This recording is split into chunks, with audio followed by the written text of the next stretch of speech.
Angibingelele bazalwane egameni lika Jesu ubaba umfundisi uKhumalo nomama umfundisi uKhumalo egameni lika Jesu sibashayela izandla haleluya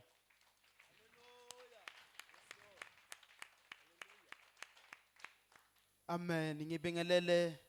abagcotshwa baka Jehova bonke abapostoli abaprofeti bafundisi abavangeli bonke nje abakhona ngokugcotshwa nguJehova egameni lika Jesu ngibingelele omama nobaba osisi nobhuti abantwana abancane worship team keyboard player keyboard masters hallelujah siyambonga uNkulunkulu MC siyabingelela ushers egameni lika Jesu hallelujah hallelujah asifundeni word of wisdom 1 Samuel chapter 3 verse 19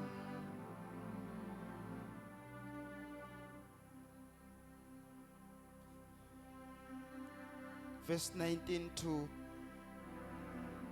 20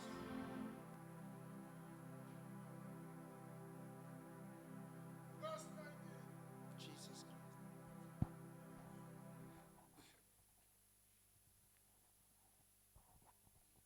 Verse 19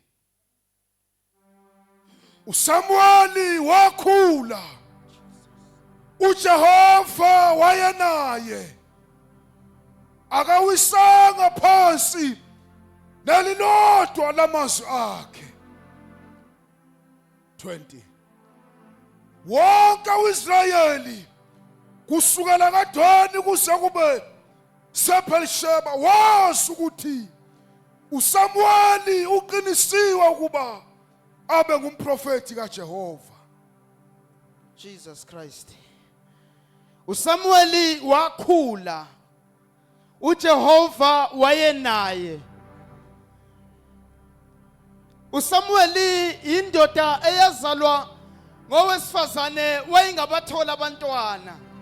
yamthatha yayomnikela kuJehova wahlala ethempelini wakhulela ethempelini so uSamueli wathi mayihlala ethempelini waba responsible ethempelini lithi iBhayibheli wayivuka ekseni evula iminyango namafastela ethempelini he was responsible and available for God so iBhayibheli lithi ke ngokwenza njalo uSamueli wakhula because he was responsible for uNkulunkulu and waye prepared for uNkulunkulu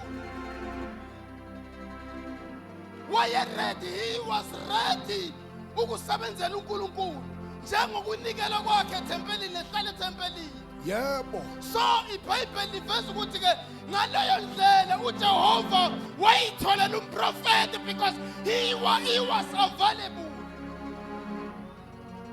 wayenaye uJehova ke wama naye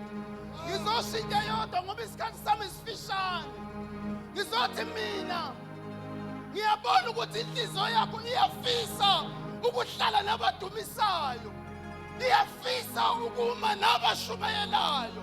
kodwa kunestep sokuqala esidingakalayo akuveli umuntu akhula kodwa kulo step 1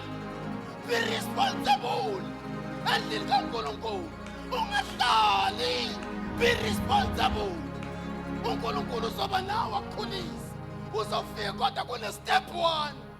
uqalephi njengoba ufuna ukufika la ufuna khona ngiyayibona inhliziyo yakhe yalangazelela kodwa uqalephi kuna la ufuna khona kuright iqala usulihlala step 1 wayenaye qala ku step 1 ufuna kube la uqala khona ukuze inkosi izokubona ukuthi uresponsible ngawuphatha umsebenzi wayo inkosi ayibathatha abantu abarelaxile abangekho busy uma ufunda iBhayibheli lonke uJehova babizile ubathole bebhizi wabakhipha ngokubuya kwalo ukuthi ke ukhona ipotential ekhona akavela usukela nje umuntu ovila phansi ufuna umuntu ozoba responsible bese kuningi ngoba izinto zasekhaya lezo ilangazelayo ziyadura iBhayibheli akakaze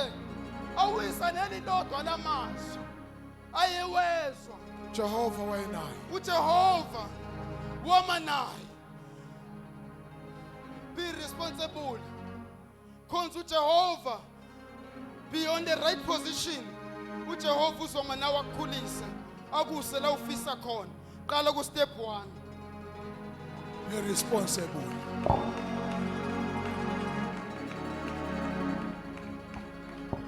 Hallelujah. Ngiyacela nje